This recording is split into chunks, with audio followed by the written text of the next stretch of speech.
प्यार और भक्ति। हम गुरुमुख या सतगुरु के साथ इसीलिए प्यार करते हैं कि उन्हें वापस जाकर उस वाणी, शब्द या नाम में ही समा जाना है और हम भी उनके प्यार और भक्ति में बंधे हुए उसी शब्द या नाम में हमेशा के लिए समा जाएंगे। इसीलिए पलटू साहिब फरमाते हैं कि ऐसे मालिक के भक्तों और प्यारों की संगति में जाकर ही हमारा ख्याल मालिक की भक्ति, मालिक के प्यार की ओर जाता है।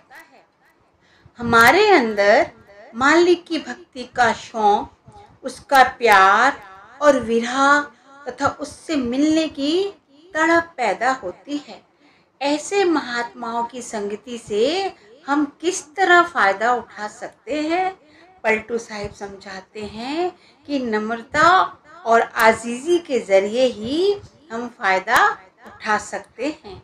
ऐसे महात्मा दुनिया में ना तो कोई कौम बनाने के लिए आते हैं, ना कोई फौज भर्ती करने के लिए आते हैं और ना वे दुनिया पर हम हुकूमत करने के लिए आते हैं और ना उन्हें हमसे कुछ लेना है।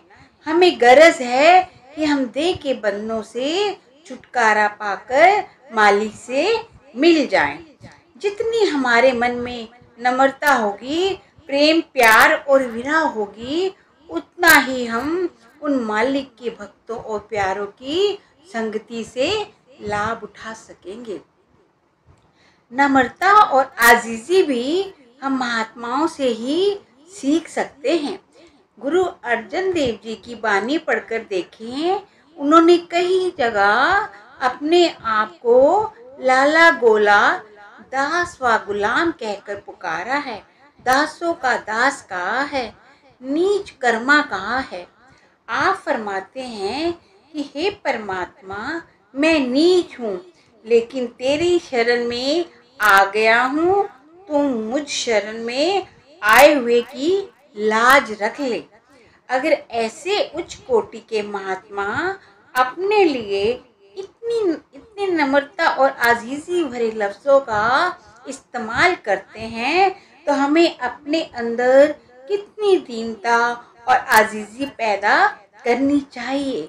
हमें जरा सोच विचार कर देखना चाहिए कि हम देह में बैठकर अहंकार किस चीज़ का करते हैं, गरूर किस चीज़ का करते हैं।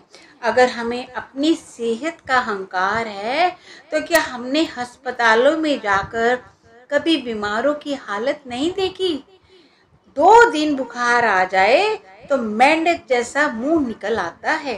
अपनी जवानी का अहंकार करते हैं तो क्या हमें कभी किसी का बुढ़ापा नजर नहीं आया? क्या हमें कभी उस उम्र में नहीं पहुंचना है? हम धन दौलत का मान करते हैं। बड़े बड़े राजा महाराजाओं को, सेठ साहूकारों को सड़कों पर कंगालों की तरह ठोकरे खाते नहीं देखा? या हम हुकूमत का अहंकार करते हैं, बड़े बड़े नेताओं को फांसी के तख्तों पर चढ़ते या गोलियों का शिकार बनते नहीं देखा? इसीलिए महात्मा उपदेश देते हैं कि हमें अपने मन में नम्रता और आजीजी रखनी चाहिए। नम्रता और आजीजी के साथ अपने कर्मों का हिसाब देना चाहिए, ना कि मन में अभिमान और अहंकार रखकर परमात्मा को ही भूल जाना चाहिए। हमें जो नम्रता और आजीजी के साथ उस परमात्मा की खोज करने की कोशिश करनी चाहिए। पलटू साहिब इतिहास में से बड़ी सुंदर मिसालें देकर समझाते हैं कि मालिक के प्यारों और भक्तों की संगति के लोग किस तरह फायदा उठाते रहे हैं। आप फरमाते हैं कि श्री कृष्ण जी महाराज दुर्योधन की नगरी में जाते हैं।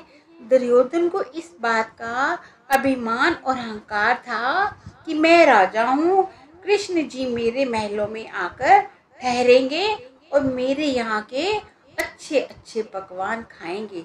लेकिन भगवान कृष्ण सीधे विदुर के घर गए। उनके घर का रूखा सूखा साग और रोटी खाई, क्योंकि विदुर के अंदर सच्चा प्रेम था, सच्चा प्यार था। आपको अभिमानी पुरुष से क्या लेना था? मालिक के भक्त और प्यारे तो हमेशा नम्रता और प्रेम